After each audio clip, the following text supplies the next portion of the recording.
Why are we humans so inclined to be loyal to our own tribes, to draw lines in the sand when it comes to other groups?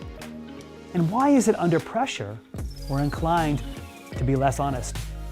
Social psychologist Jonathan Haidt, NYU's Thomas Cooley Professor of Ethical Leadership, author of The Righteous Mind, and who graciously wrote the foreword to Be Honest, offers uncommon wisdom to some of these big questions in my conversation with him in this episode of Moments of Truth. Take a listen. John, welcome. Thanks for being with us. So as a social psychologist, you've had the experience of a broad brush of witnessing people's responses to change. What have you seen? What have you seen leaders do that's natural, that's uncomfortable, that's wrong, that's broken? What are some of their, as you've observed, people's proclivities? Yeah. Well, so, the basic insights of social psychology, they really come from the wave of research that was done after World War II. So once we all discovered what the Nazis had done, the normal human reflex is to say, oh my God, Germans are monsters. This must be something about Germans.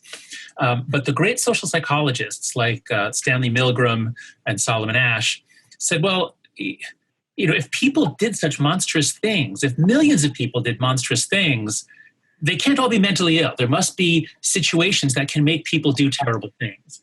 And so there was all these incredible studies that many of your viewers will have heard of. The Milgram experiment, where people were willing to shock someone to death if the authority figure was telling them to do it and saying, I take responsibility. And it's the most amazing thing. When someone else says, I take responsibility, what we actually get is agency theory. In other words, the way the law recognizes that I can pay you to act as my agent, and then you actually don't really have much responsibility. So I see this in my students, my MBA class too. My point is there's a very deep psychology of working together to get something done and passing the buck to others. So the basic social psych perspective is, let's not look at this moralistically. Let's not look at this like there are good people and bad people. Let's look at this like, business puts people in these incredibly complicated, fast-moving situations in which people respond to situational forces and pressures in ways that they don't think that they would do. This is one of the main findings of the Milgram study. When Milgram asked people to predict, what percentage of people do you think will go all the way to the end and shock someone who appears to be dead? People say, 3% of people would do that. But in fact, it was 65% did it. And so the point I want to start us off here is our expectations about what we would do are based on our ideals about ourselves. And when under pressure, when under situational pressure, social pressure, it's like all bets are off, and we have to understand those forces. We all want to think the best of ourselves. We all assume, our ethical fabric is unbreachable until we find we're facing, some situation that's unprecedented. We've never faced it before. So one of the things I've heard you talk about is both in politics and social, and your book from The Righteous Mind, about how it is that people polarize, right? They get into false dichotomies and they pit points of view against each other needlessly from one extreme to the other. So what have you seen? What is the instinct to retreat to these ideological bunkers and polarities, and what enables someone to sort of think about blending their perspectives more readily? So I guess I take the view that in a way we're all living way above our design constraints. That is, we're a species that evolved to live in groups of maybe 30 to 150 at most, but groups of a few dozen, roaming around, killing animals and killing each other, and or rather, killing animals and also banding together so that we don't get killed by the next group. But sometimes we can take their land if they're not careful. We're really tribal. We're really good at groupish stuff, and that's why we always will have conflict and war. But it also means that we can actually cooperate with people that are not our kin. No other animal can do this. Can cooperate in large groups that are not siblings. And we have these things called corporations. And a corporation literally means a body. corporate law is a way to create a legal entity which is thought of in the law as a body, a unified organism. So it's quite miraculous that we can do this. It's wonderful that we can do this. And our tribalism, our groupishness, has both this good side and the bad side. And so when times are good, when we don't feel threatened, tribes are actually quite open. They're not always bloodthirsty. They're actually real tribes are actually really interested in trade, in exchange, in alliances, and working together. But at the drop of a hat, at the first sign of threat, we suddenly, it's almost like we retreat and form the defensive wall, and we're very good at getting in that defensive posture. And so the more we feel like, hey, it's a cornucopia, there's all this possibility. And my sense is that's the way things felt in Silicon Valley until fairly recently. I don't know what it's like out there now, but a little darker now than it was 2 or 3 years ago. When it feels like, hey, the future's great, there's plenty for everyone, then the tribalism isn't much of a problem. But when you feel like, oh my God, the hammer's coming down, the market is crashing, or the regulators are coming in on us, suddenly people get really defensive in their tribes. And I just got this most amazing quote from Thucydides. Someone just sent me this quote from Thucydides writing about what it was like in ancient Athens, the 5th century BC. He writes about a time when there was war and revolution and nobody could trust anybody. And there's an amazing line. It's something like, the ability to see multiple perspectives on a problem rendered a man unfit for action. It's like, if you are thoughtful, get away from me, because we need you to be committed. Just do what has to be done. Don't think. Don't complicate things with nuance. So you have to see our minds as really operating on a dimension of open versus closed. And there are certain things that make us open, and then we're brilliant and cooperative. And there are certain things that make us closed. And the more things feel threatening, the more closed we are. So gosh, and when you said that quote, of course, I immediately thought of executives when I've sat in meetings and I've watched somebody try and offer an alternative point of view, or try and offer, under the spirit of course we want differing ideas, and of course we want dissent, until you actually get it. Right. And what happens when someone offers a truthful, provocative, dissenting view that actually has merit, and how, the antibodies come out in full force and just attack it. So what can organizations do, knowing that our proclivity is to close ranks? You have to look at how are people feeling about conflict with outsiders, but you also have to look at how are people feeling about conflict within the group. Always keep that dynamic in mind. Human beings evolved, I believe, by a process of multi-level selection. That means it was always the case that we're competing with the people next to us, both cooperating and competing, and then we're cooperating in order to compete with the group that's over there. And so in a lot of organizations, people are backstabbing, they don't trust each other, and when it's every man for himself, as it were, that's the worst possible situation. When you have an organization that has very high levels of trust internally, and they're facing external problems, but they all really trust each other, that can be thrilling. And when you do the sort of, the sort of interviews that you do a lot, much more than I do, and you get companies or people to talk about things that happened or the story of their company, it's going through those tough times together, when they all made it through together. Those are really important. Those are bonding times. So tough times are not bad. Tough times, show us what we're capable of. They make us better in many ways. So one of the main things to focus on is cultivating the sense within a group of trust, of one for all for one, and really watching out that you don't get people doing backstabbing and CYA. To the extent that people, because this is what, we're all really, really sensitive about reputations. We're all really defensive. So at the slightest hint that I could get in trouble myself, I'm going to go to CYA, and then a lot of the trust and collaboration can, sort of fall apart. So I think leaders must really keep their eye on the sense of trust within the group, fostering a sense of one for all for one. One of the best ways to do that, known by leaders since Julius Caesar and probably before, is be down in the trenches with your men. If you're suffering with them, if you're going through it with them, if it really is one for all for one, including the leadership, boy, does that inspire trust. Whereas if it's, hey, why don't you guys go off and sacrifice while I sit here and take a raise, that pretty well undermines trust. So talk a little bit about why is it that under pressure, our natural moral character, our predispositions are tested in ways we wouldn't expect? And what can leaders do to take an ethical perspective systemically? What is it they can do to step back and be prepared for when the line gets pushed or they're pushed to the line before they have to make a choice? What can they do to prepare for that? Right. So that's the key insight about ethical systems design, is that you have to look at organizations as systems that exist at three levels.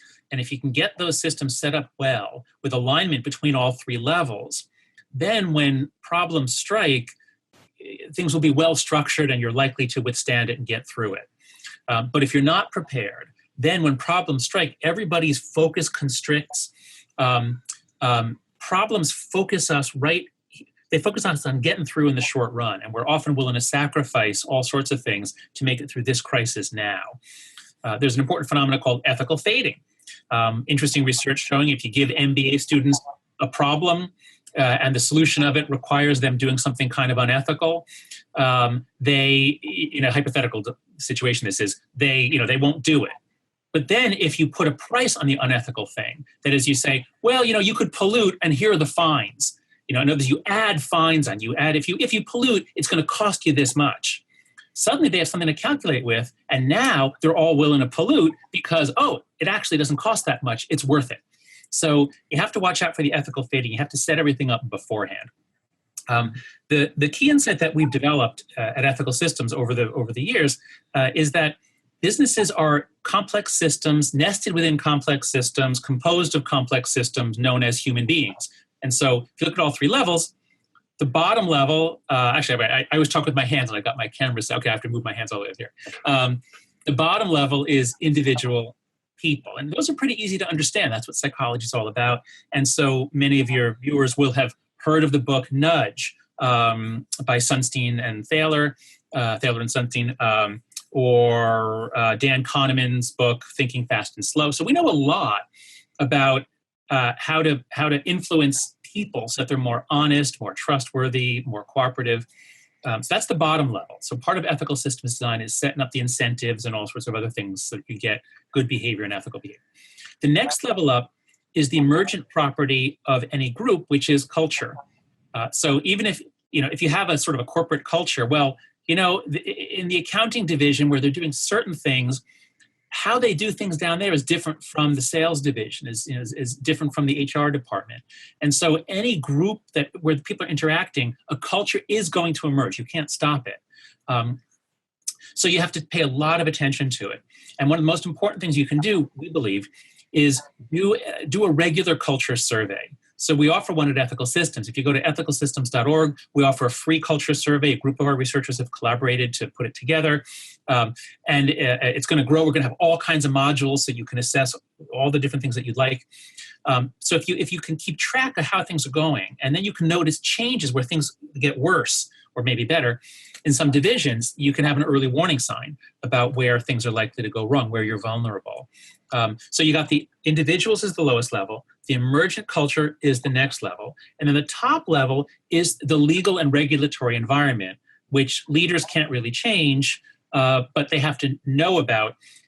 So especially in finance, if viewers here are in finance or other heavily regulated industries, Washington puts on some regulation, often advised by economists.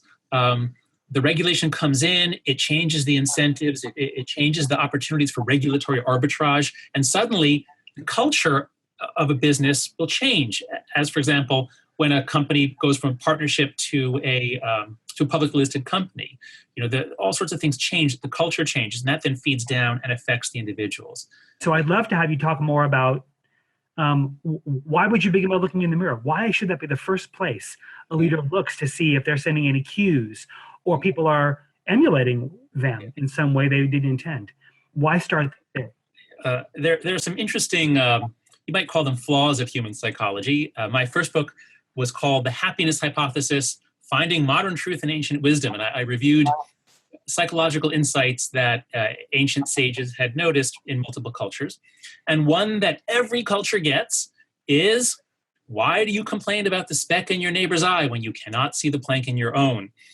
Our moral systems, our social systems are constructed to help us influence others and avoid being condemned ourselves. That means it's really hard to see what we're doing wrong. We're really good at pointing out the flaws in others. And in any complicated situation where there's ambiguity, you're going to have to drag yourself kicking and screaming to see what you're doing wrong.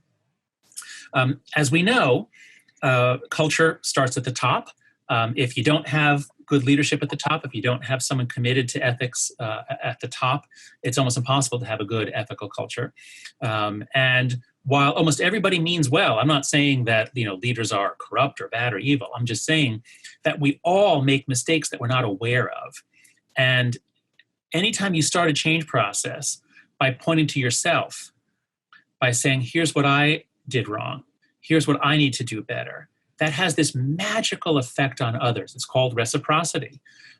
In conversation, when we make mutual disclosures, if we're getting to know each other, I make a little personal disclosure to you, and that influences you to make one to me. I do something nice to you, even if we're fighting. I do one little gesture, you're going to do it more for me. So a very important tool in change, in any kind of change, is starting with yourself rather than just pointing at others. Point to yourself, and then others are more likely to point to themselves.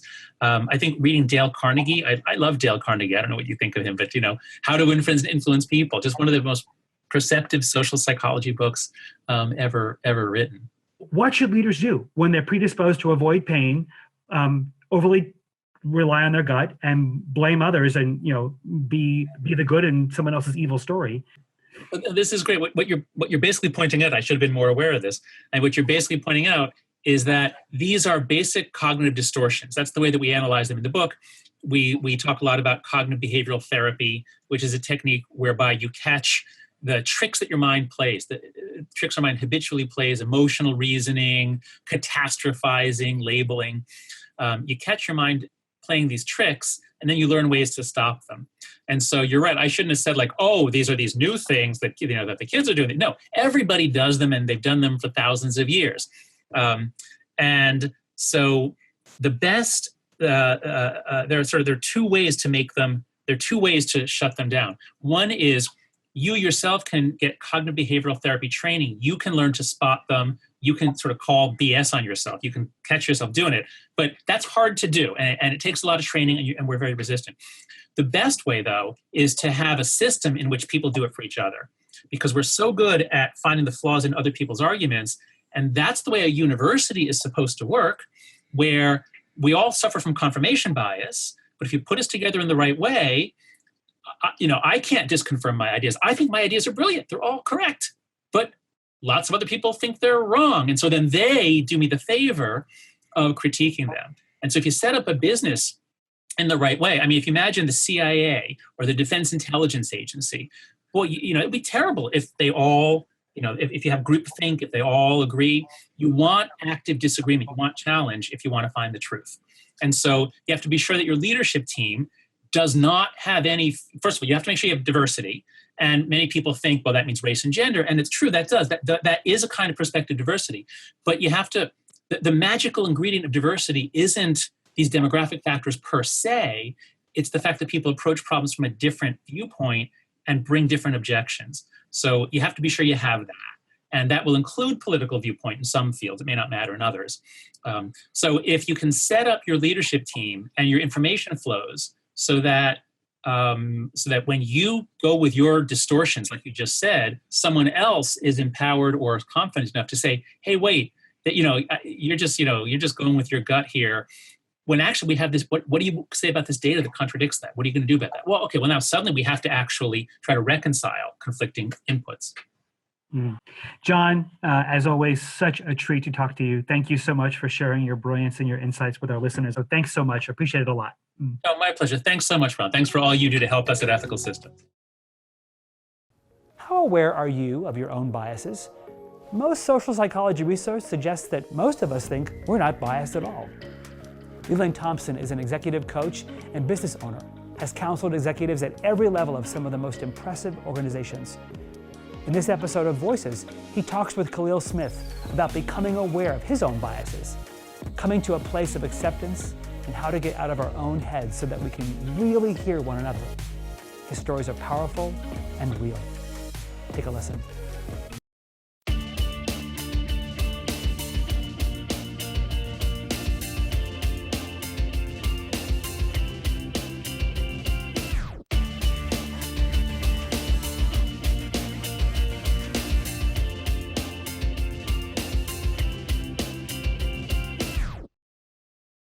Leland, I would love if maybe you could just take a moment and introduce yourself a little bit to folks, but also I will throw the first question out at you at the same time so you can answer that one.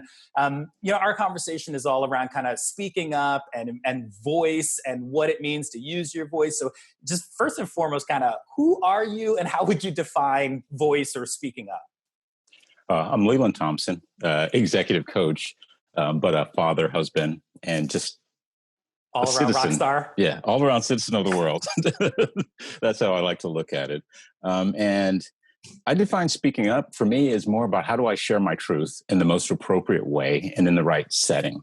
Because it's all about setting too. Yeah, I can speak my truth, but if it's in the setting is not correct or the right setting, it won't be received or won't be heard. So I have to be really mindful of where I'm at, but also just understanding that, it's my truth. And not even saying it for other people to believe it, acknowledge it, or whatever it is, just saying it because I know it's coming from my core. Wow. Okay, so you just, in that first answer, gave me things that we could talk about for days. But I'd love for you to kind of expand on that idea of kind of my truth versus the truth. And part of what you also spoke about in there is this idea of, I have to kind of make sure that I'm speaking in a way that the other person can hear or the other party can hear, and also in the right way. And I think sometimes we've maybe gotten to a point where it's like, no, I just need to say it. I just need to get it off my chest. I just, it doesn't matter if nothing changes. I just want to put it out there. Yeah. I personally align a little bit more with what you're saying, which is that the essence of this is a bit about communication and behavior, potentially about behavior change. But I threw a lot of questions at you there. Go take it wherever you want, but okay. I'm intrigued.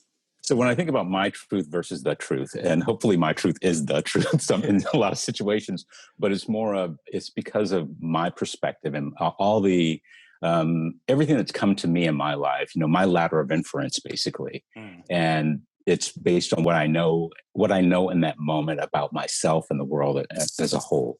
And because I do believe your truth, your perspective is your truth and everybody's perspective is their truth, whether right or wrong for someone else. That's a different debate.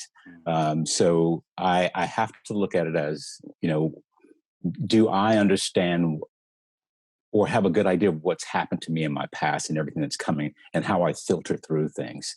And if I have a somewhat of an understanding of that, then as I'm speaking my truth, the truth as well as I understand it, knowing that someone else's sort of their perspective and their ladder of inference and how they filter through all the stuff that's happened to them in their life and they come to decisions or what they consider the truth might be very, very different from mine, but it's still their truth, and I can't take that away. And then we have to come to a point, especially if it's opposing truths, how do we come to a middle ground?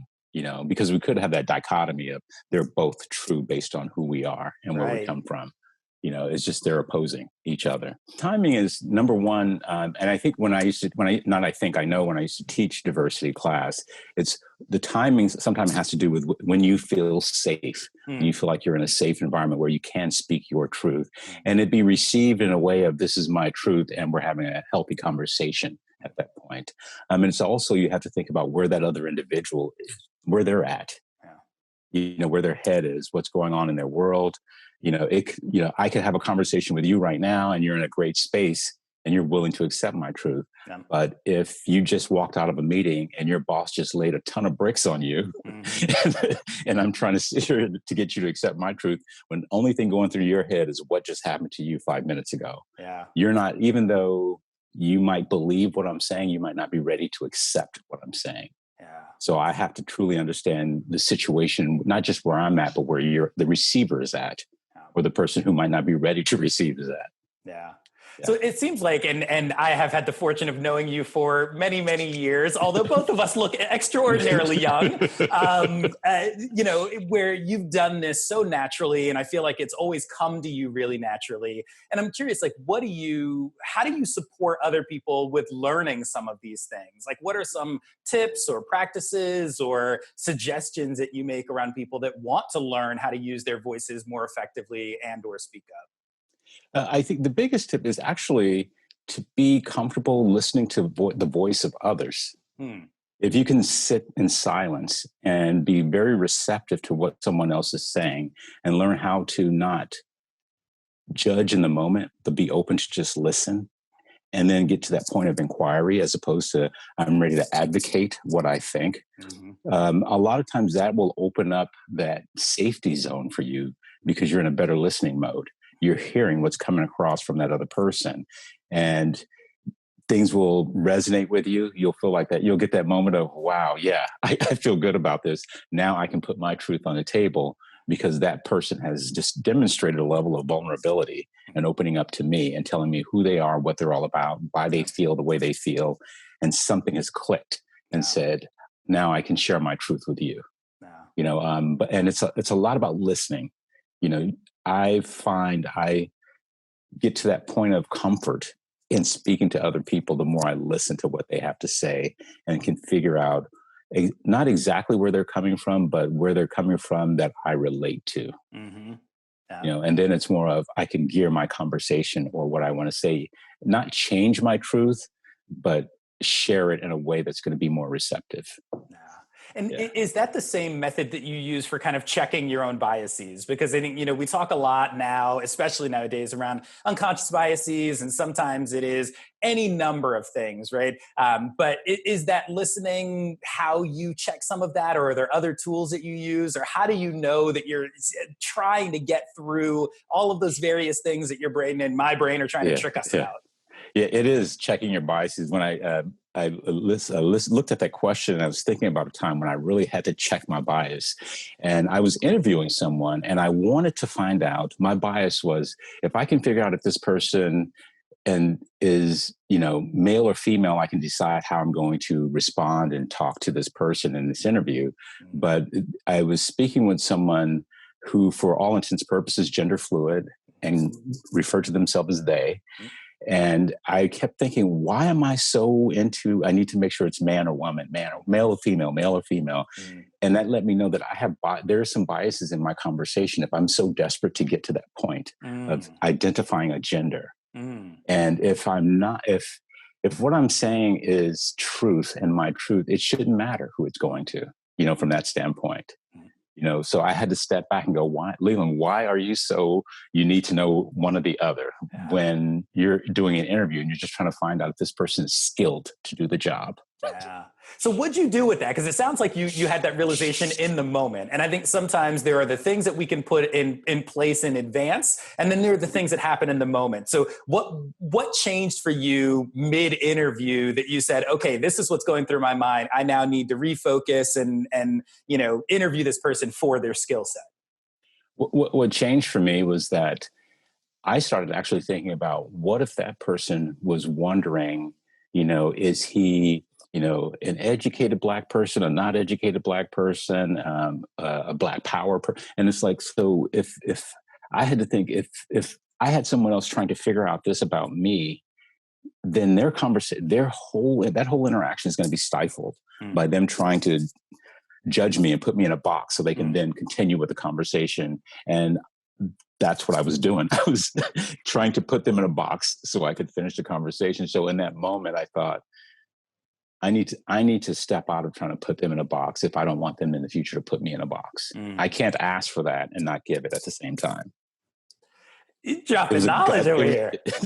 It was a gut punch in the moment, and it was a walk and talk interview, and I just remember feeling that, wow, Leland, you're not doing what you say. Wow. All right. So I'm going to give you one more, because and you and I have had lengthy conversations, and we will continue to have conversations. But my final thing is, for all the things that you've just mentioned in a very brief period, what is kind of one or two things that you are not seeing that you wish we were collectively doing more of as it relates to either speaking up on our for ourselves, or creating that for others, or creating the space for it? Like, what are we, if you could wave your magic wand and just be like, we're better at this, we're doing this more consistently, what would it be? I think it's trusting in what we know and what we don't know, and being okay with that. And really acknowledging our fears in a conversation. The one thing I find when I'm in a conversation, when I'm shut down in a group conversation or one-on-one conversation, is because there's this fear that I have about speaking up that I haven't acknowledged. And once I acknowledge that fear, I'm afraid of being shut down. I'm afraid of saying the wrong thing. Then I can go, well, you know what, Leland? Yeah, some people aren't going to agree with you. Yeah, you might say the wrong thing, but it's not the end of the world. So if we let go of those fears, because those fears hinder us from exploring and exploring that conversation and figuring out that, yeah, we do have biases, because we will never figure out if we have biases if we don't talk it through. If we just try to cycle it through here in the head, we'll get our own answer. The answer that makes us feel good in the moment, that keeps us in that shut down, safe feeling. Yeah. So it's just I think it's a matter of just acknowledging what we fear sometimes in that conversation. Just sitting back and going, why am I not saying a word? Do I feel threatened? Do I feel like I'm not going to be heard again? Do I feel like I'm going to be shut down? What are those fears sitting there? And is that fear true for this moment that I'm in? Or am I using past experiences to judge how I'm going to respond in this moment? Yeah. And it could be a totally different moment. I mean, I've done it so many times, and I feel like I watch that when I'm talking to people, that fear of, if I don't know what I'm afraid of. I don't know if I say this person's going to be offended. And so these fears start to pile up in the mind, which then shut down the conversation. Yeah. And we don't go anywhere with it. And we walk out not feeling heard. And we walk out not feeling like we truly expressed who we are. And then it just layers into the next conversation. Yeah. Thank you for the time, my friend. I would talk to you very, very soon. All right, Khalil, you have a great one. You too. Thanks, Leland. Okay. Bye-bye. Right, bye.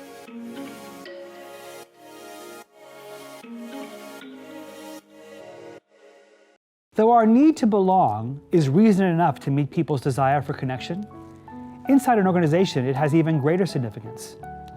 It signals our desire to be part of a bigger story than just our own, to contribute toward a purpose that satisfies our sense of significance.